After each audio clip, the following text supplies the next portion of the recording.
નારીની રક્ષા થવી જોઈએ, નારી ઉપર કોઈ બુરી નજર ન થવી જોઈએ.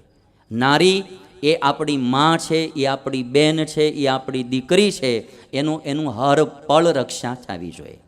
ક્યારેય નારીની છેડતી ન થવી જોઈએ, નારીને કોઈ ત્રાસ ન આપવો જોઈએ, દહેજ માટે નહીં, સાસરે આવી હોય તોય નહીં.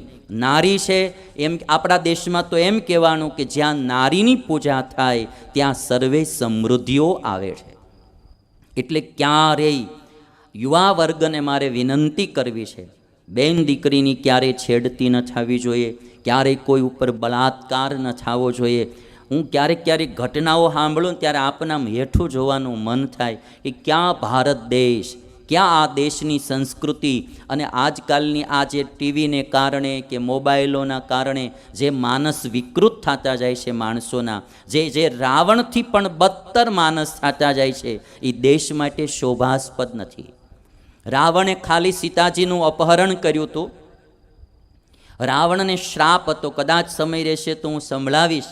રાવણને શ્રાપ હતો કે કોઈ પણ નારીની ઈચ્છા વિના જો રાવણ પર નારીનો સ્પર્શ કરશે તો બળીને રાખ થઈ જશે.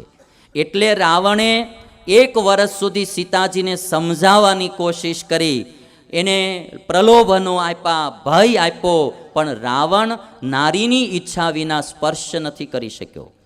એક ખાલી અપહરણ કર્યું હતું, તોય આજ દિવસ સુધી દુનિયા રાવણના પૂતળા બાળે છે.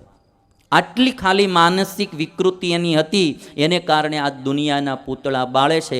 આજ તો મને એમ કહેવાનું મન થાય કે રાવણ કરતાં પણ ઉતરતા માણસો આ સમાજમાં તૈયાર થઈ રહ્યા છે. ગમે ત્યાં એક ક્ષણિક સુખ હાટે બળાત્કાર કરી નાખવો, છેડતી કરવી, કોઈને દુખવવા, નોકરીએ જતા હોય હેરાન કરવા, આ માનસિકતા આપણામાંથી દૂર થવી જોઈએ. નારીની રક્ષા કરવી એ દરેક પુરુષનું કર્તવ્ય છે.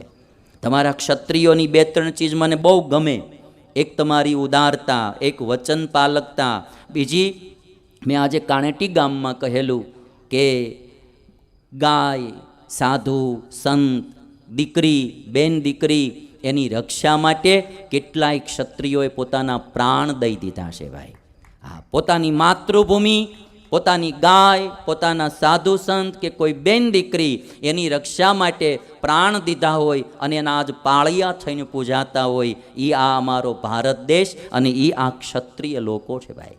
અને એટલા માટે આપણા જીવનમાં નારીની રક્ષા થાય એ બધાએ પ્રયત્ન કરવો જોઈએ. બહુ આ જરૂરી છે.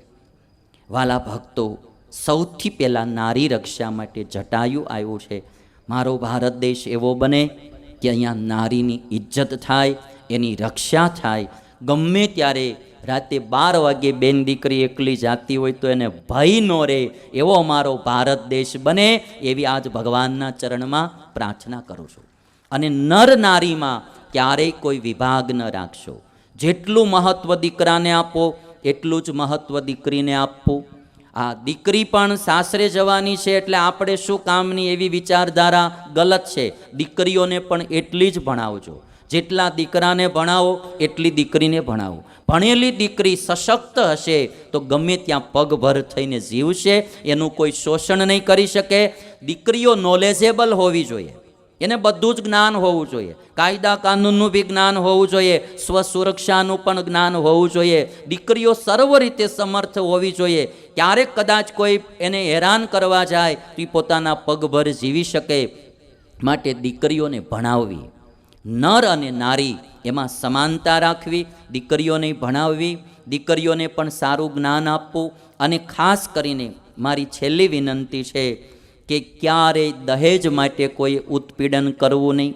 જોકે આપણા ગુજરાતમાં રિવાજ છે નહીં, પણ છતાંય ક્યારેય કોઈ દિવસ પુત્ર વધુને એમ ના કહેવું કે તું તારા પિયરથી આ લેતી આવજે કે આ લેતી આવજે. એના માતા પિતાએ દીકરી આપણને અર્પણ કરી, એમાં બધું જ આવી ગયું. દહેજ માટે કોઈ દિવસ ઉત્પીડન કરવું નહીં. એટલે નારી વિશ્વ દિવસ હોવાથી નારીની સુરક્ષા થાય એટલી આપ બધાને વિનંતી. અને મારો ભારત દેશ ખાસ કરીને જે 2 સમાનતા રાખતો આવ્યો છે, કોઈ પણ પ્રકારે નારીનો ક્યાંય પણ શાસ્ત્રમાં સહેજેય મહત્ત્વ કમ કર્યું નથી.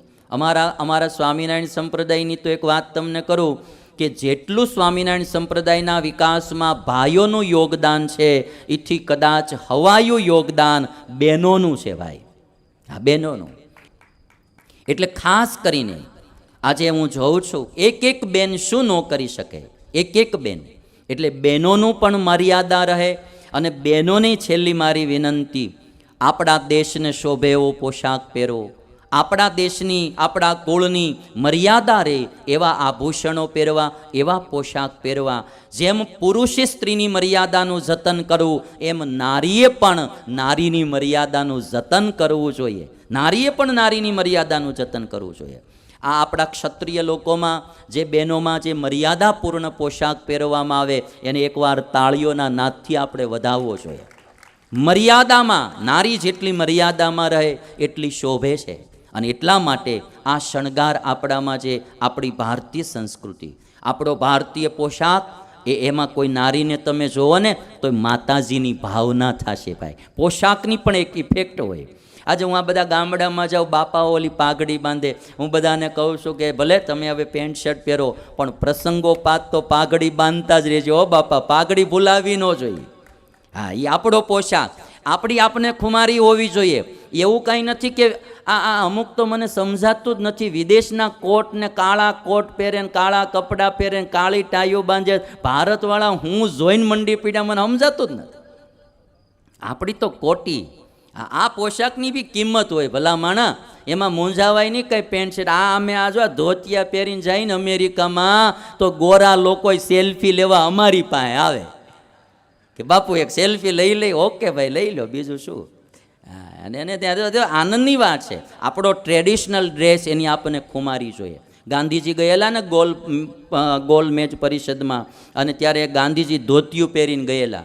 અને ગાંધીજીને એમ કહેવામાં આવ્યું કે આ પરિષદમાં બુટેડ શૂટેડ માણાની એન્ટ્રી છે, તમને નહીં મળે. અને ત્યારે ગાંધીજીએ કીધું તમારા સંચાલકને કહો આ મારા સંસ્કૃતિ, આપણો પહેરવેશ, આપણા ઉત્સવ, આપણા સમયા, એનું આપણને ગૌરવ હોવું જોઈએ યાર. આપણે એકદમ પાશ્ચાત્ય સંસ્કૃતિ તરફ જઈ અને એકદમ ટૂંકા કપડાં, એકદમ આછા કપડાં, એકદમ ફિટ કપડાં. હું જો કોઈની સ્વતંત્રતા વિશે પ્રહાર કરવા માંગતો નથી, હું એટલા માટે કહું છું મર્યાદા, આપણો દેશ, આપણી સંસ્કૃતિ જળવાય એના માટે આ વાત કરું છું.